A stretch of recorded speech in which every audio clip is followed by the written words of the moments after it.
विनायक जी की कहानी। गणेश जी भगवान की जय। एक दिन विनायक जी राजा के बाग में गए। उनसे एक फूल टूट गया। गजानन जी ने सोचा अब तो इसके यहाँ काम करना पड़ेगा, यही इसका प्रायश्चित है। उन्होंने छोटे से बच्चे का रूप धारण करके राजा के घर में नौकरी कर ली। एक समय रानी जी सोच क्रिया से नर्वत हो हाथ बानी से धोने लगी तो विनायक जी ने देखा तो बानी ढुला दी, वह रेत से हाथ धुला दिए।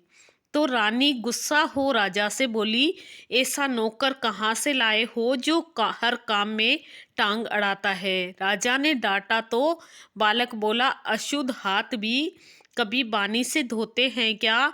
बानी में तो लक्ष्मी जी का वास होता है। राजा बोला, बात तो सही है। एक दिन राजा जी बोले, गजानन रानी को पुष्कर करवा ला। दोनों पुष्कर गए तो रानी लोटा लोटा नहाने लगी।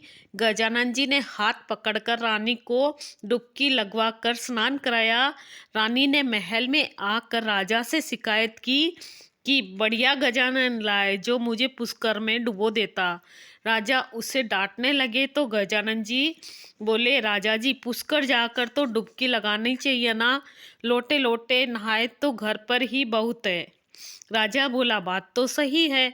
अब राजा ने हवन करवाने की सोची। हवन में बैठने के समय गजानन को भेजा कि तू रानी को बुला ला। गजानन गया तो देखा कि रानी ने काले नीले वस्त्र पहने हैं।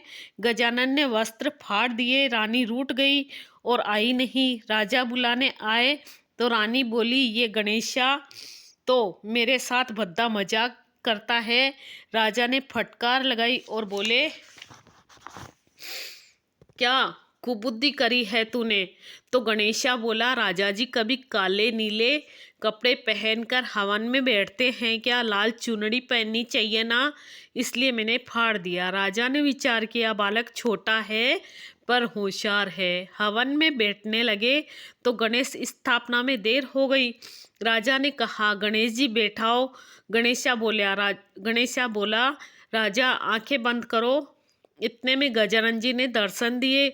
ऊंद उंदाला, दूध दुधाला, ओछी पिंड्या एजनकारा और राजा के खूब अन्न धन लक्ष्मी का भंडार कर दिया। राजा बोले, हे गजानन जी महाराज, हमने इतने दिन आपसे काम करवाया, हमें बहुत दोष लगेगा।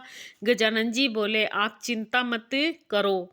मैं एक बार आपके बाग में से गुजर रहा था तो मुझसे एक फूल टूट गया, इसलिए मैंने प्रायश्चित किया और राजा रानी को आशीर्वाद देके आगे निकल गए। गणेश जी भगवान की कहानी सुनाइए। जय श्री कृष्णा। गणेश जी भगवान की जय।